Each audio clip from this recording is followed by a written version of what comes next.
down, but we can wait and see. I know tomorrow you'll be texting me. I'll give you everything I got, but girl, eventually we need to go our separate ways and on to better things. I think you know where this should go. We're moving on in principle. You've been asking me to tell you what my mind's on. I would say, but I don't wanna get my lines wrong. This used to feel amazing, and now I question on a daily if the feeling's fading. I used to see inside your brain without you even saying. Now we just sit and tap and scroll with both our minds in cages. It's crazy, am I just a part of your routine? I don't wanna keep on asking you what all this means, honestly. This used to feel amazing, now I question on a daily if the feeling's fading. I feel misled, I feel misunderstood, 'cause you don't get this like I thought you would. I've been trying my best to tell you for a couple days. I got the feeling, but the words are running kinda late. It seems to be too much for you, just seeing me and the things I do. I hate to break it, but that's how we keep the lights on. So I'll just sing and hope that I don't get the lines wrong. This used to feel amazing, and now I question on a daily if the feeling's fading. I used to see inside your brain without you even saying. Now we just sit and tap and scroll with both our minds in cages. It's crazy, am I just a part of your routine? I don't wanna keep on asking you what all this means, honestly. This used to feel amazing, now I question on a daily if the feeling's fading. This used to feel amazing, and now I question on a daily if the feeling's fading. I used to see inside your brain without you even saying. Now we just sit and tap and scroll with both our minds in cages. It's crazy, am I just a part of your routine? I don't wanna keep on asking you what all this means, honestly. This used to feel amazing. Hello, and welcome to the Empathy Museum shop.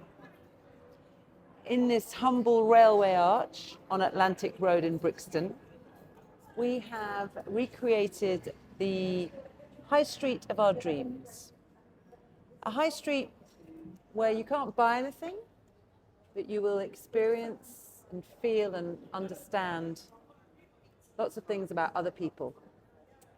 The first shop on our high street is our shoe shop. This is an installation created by Empathy Museum several years ago, where we don't sell shoes, but we have lots and lots of different shoes that you can try on. And attached to each pair of shoes is a pair of headphones and an iPod shuffle. You put the headphones on, you can take a walk around the streets, or you can sit here wherever you feel most comfortable and listen to the story of the owner of those shoes, told in their own voice.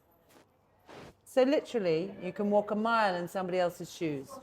A lot of the installations in this iteration of this piece are stories from people who were in the uprisings in Brixton, here in London, Handsworth in Birmingham, Toxteth in Liverpool, St Paul's in Bristol in 1981. Very interesting stories.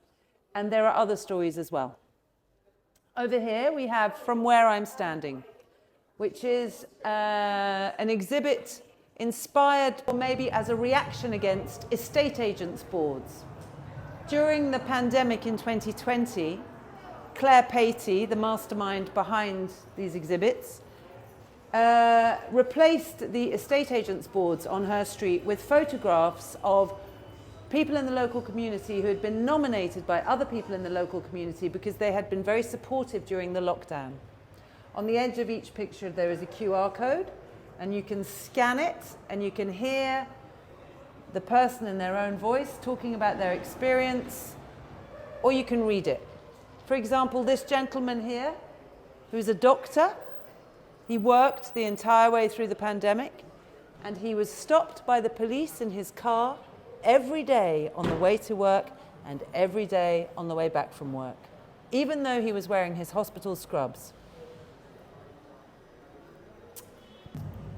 So this doctor who was stopped in his car every day on the way to work and on the way back by the police was stopped because of the colour of his skin.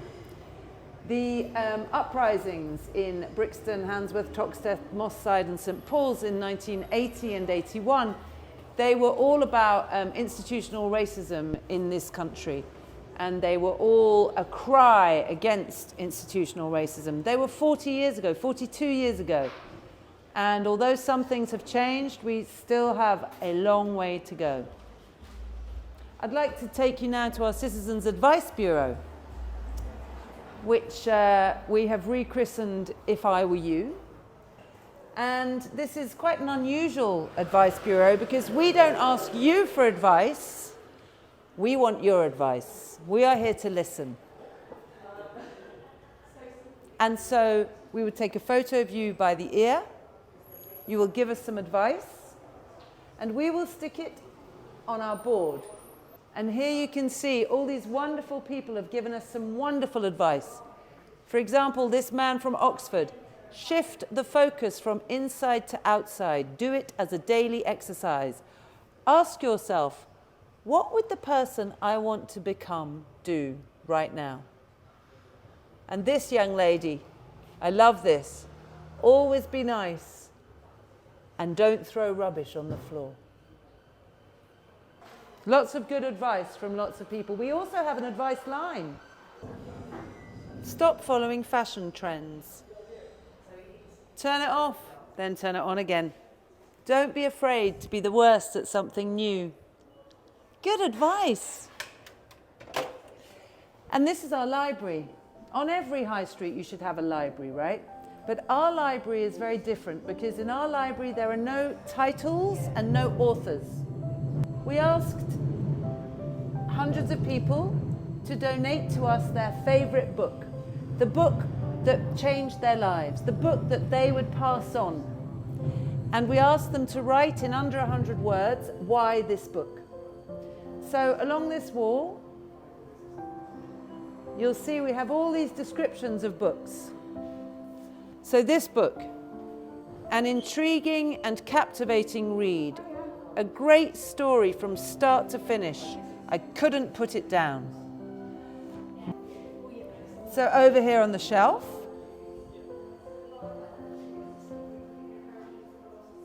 we find the book. So what book is it? This is a very popular book.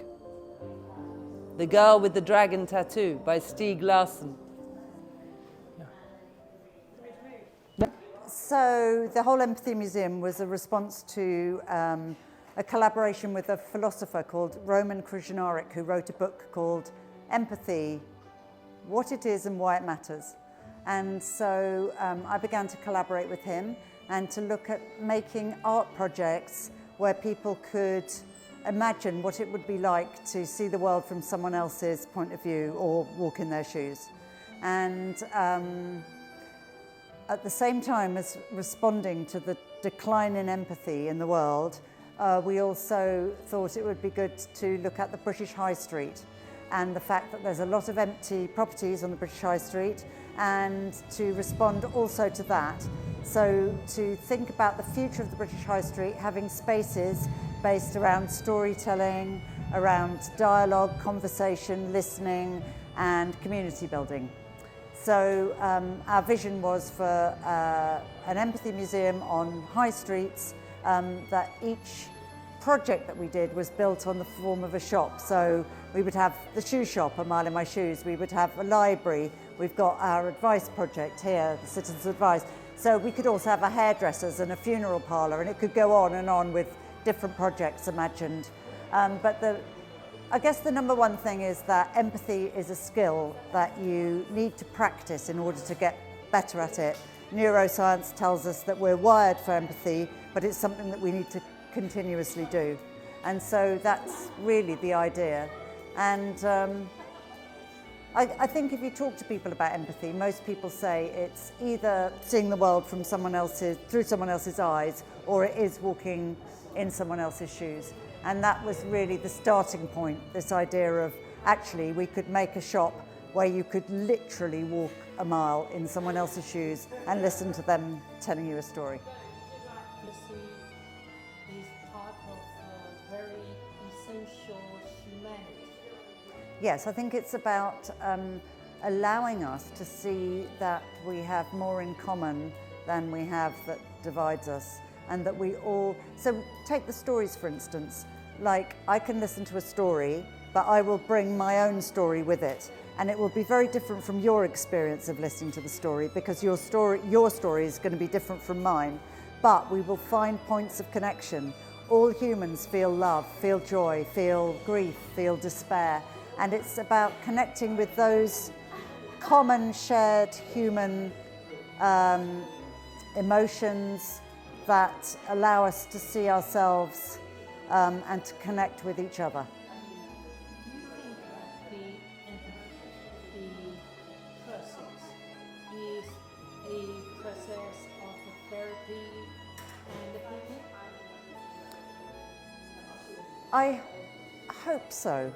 And I think that by making those connections with another person, I think the other thing that happens is I think of it a little bit like traveling, so that maybe you go to another country and you think you're going to learn lots about the people from that country and the culture from that country, and you do, but it also allows you to then reflect on your own set of values and assumptions about the world and to challenge those. And I think that that is also what maybe listening to some of the stories might do, and that in itself, I hope, is healing in some way. But the empathy then in action, I think, is compassion, and compassion, I think, is about healing. And it's about healing, I mean, empathy can do all sorts of things, right from like, I have an argument with my husband and I think, oh, I wish you could see it from my point of view, or I don't understand my neighbours because they've come from a place that I don't know about and I don't understand. But it can also be about designing a tin opener for someone who's got arthritis, an elderly person, or it can be about world peace, or it can be about a system of a hospital, or there's lots of different ways it can manifest itself. So in a way, compassion is the base for empathy.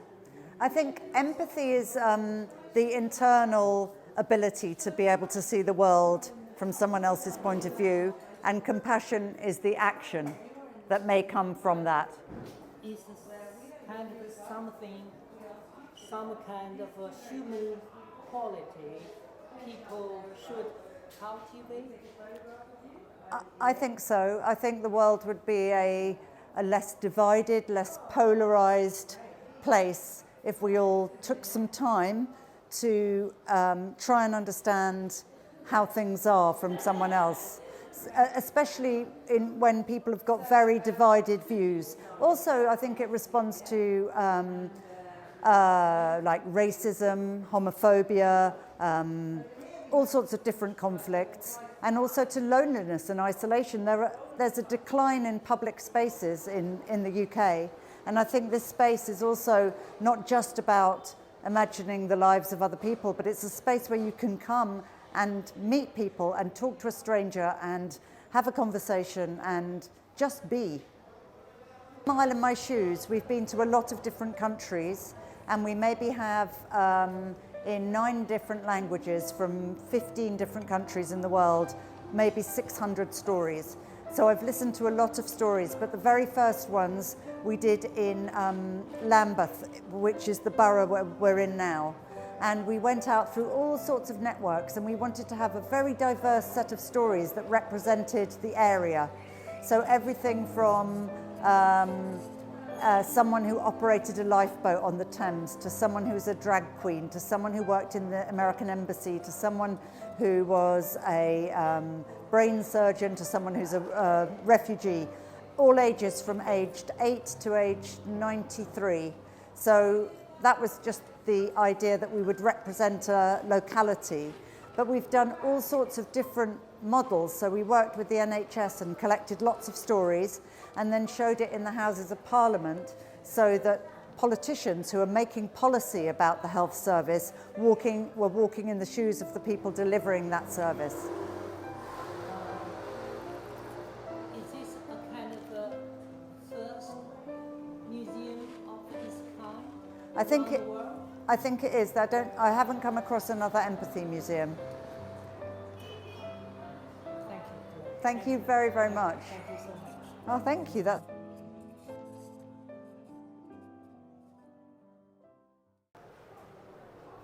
So far, A Mile in My Shoes has been in New York, Sydney, Denver, Montreal, Riga. It's currently in Zurich. It's been in loads of other places, but I can't remember them all off the tip of my tongue. And we are here with our high street on Atlantic Road in Brixton, just around the corner from Brixton Tube Station. Thursdays, Fridays, Saturdays and Sundays, midday till 6 p.m. until the end of October. So come and see us.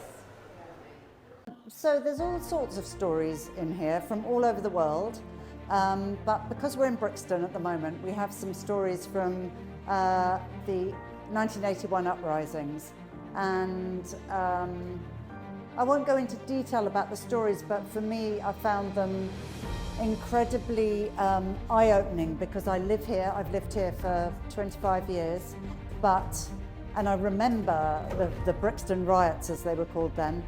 But for me to experience that from the storytelling of people who were actually there from the black community opened my eyes to a whole other version of history.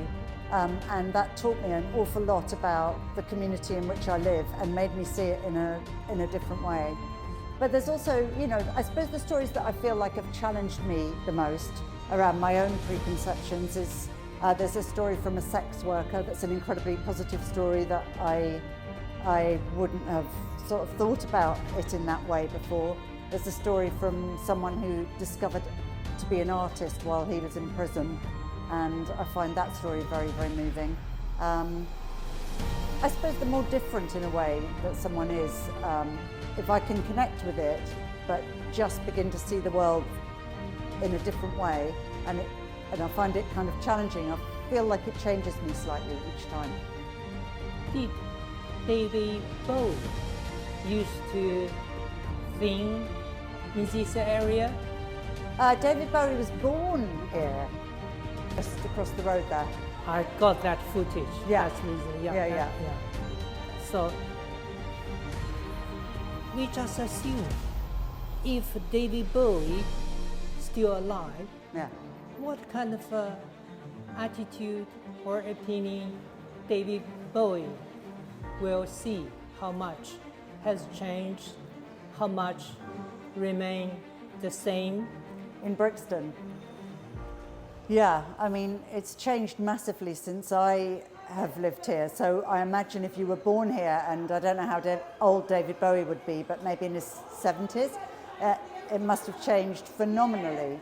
But it was also, like, originally, it was the first road in Britain to have electric lighting, and there were theatres, and it was quite kind of fancy in the Victorian times. So it's been through a whole wave of different people who've come to live here, and then recently a much more gentrification type thing that's very sort of controversial. But some of the heart of Brixton, I think, hasn't changed so much. There's still parts of the market and still some of the same communities living here. I just think it's become maybe a bit more divided, like a lot of places in the UK. Well, I think it teaches you certain skills. So you have to listen. I mean, one of the big things about empathy is about listening, and people don't listen to each other very often, properly. And so I'm hoping that there's various things you can do in this museum that are really about listening. Listening to the stories of strangers in a very intimate way, but listening to people you're having conversations with. And there's various programs we're doing in the evening that are really about listening to someone else's story and then telling their story back. So there's, through that listening and through the power of storytelling, I think storytelling is very, very powerful as a medium, that we can then, perhaps I hope, try to develop that empathy for people who are different from us. This is our Raymond High Street. This is our shoe shop, where we don't sell shoes, but we have a whole wide variety of shoes for you to try on. And attached to each pair of shoes, are headphones and iPod charger. On each is the story of the owner of that shoe stolen there. And a lot of the shoes in this collection are shoes of people who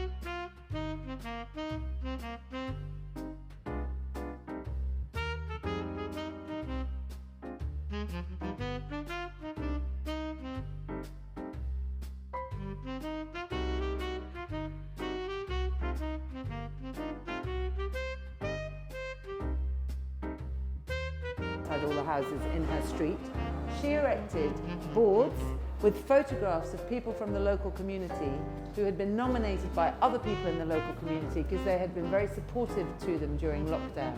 And the stories are really beautiful and they're all very different. For example, this is the guy, she lives on, well, I shouldn't say the name of the street, but just up there in Brixton. This is the guy from the laundrette on Railton Road. That's Jenny from Sainsbury's. And on the side of each picture there's a QR code, and you scan it and you can listen to the story or read it as you choose. Further down here we have our Citizens Advice Bureau.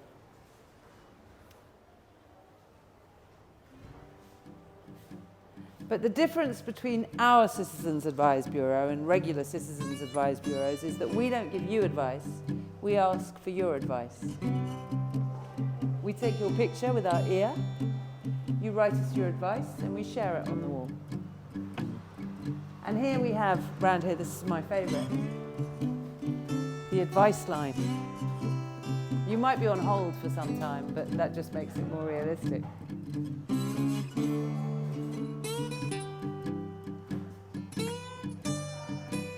The book that changed their life, the book that they would pass on, and to describe to us in under 100 words why.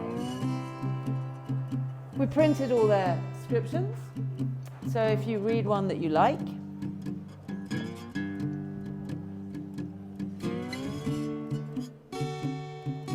here's an interesting one. It has given me a core set of values to enable me to steer this journey we call life. Donated by Joyce Lim Yang Ping. Book number 110. So, then the books are here.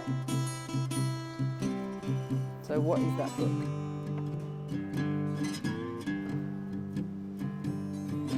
Oh, I just...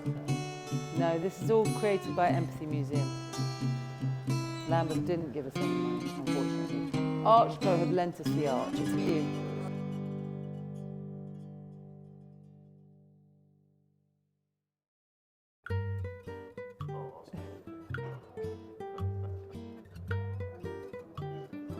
No pressure.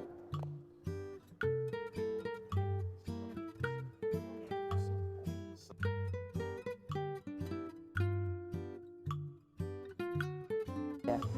Always very participatory art projects. She did a thing years ago called the Feast on the Bridge, where they closed off one of the bridges and everybody was encouraged to like bring food, and you know, it was just with the concept of a mile in my shoes.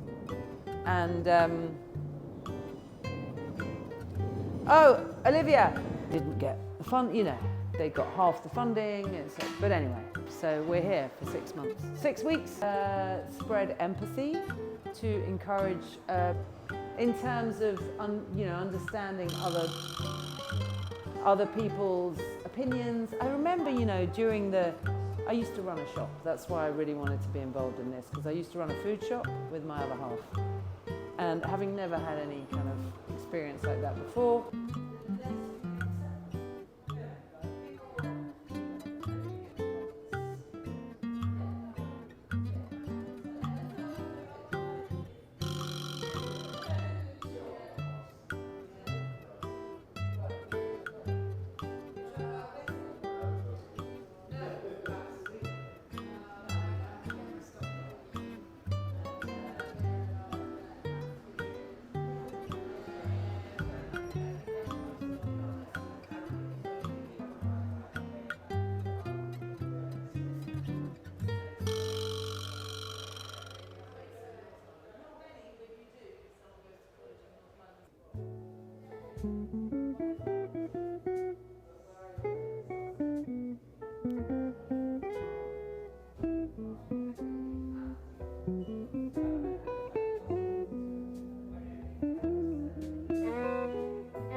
Against racism, against institutionalized racism in our country.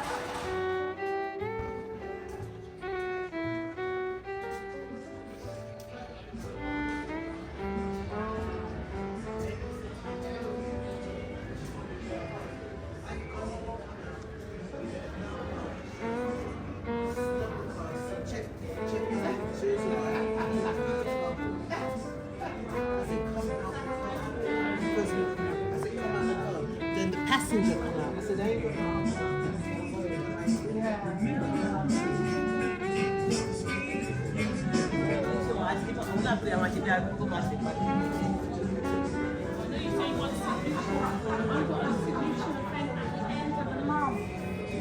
Are you going?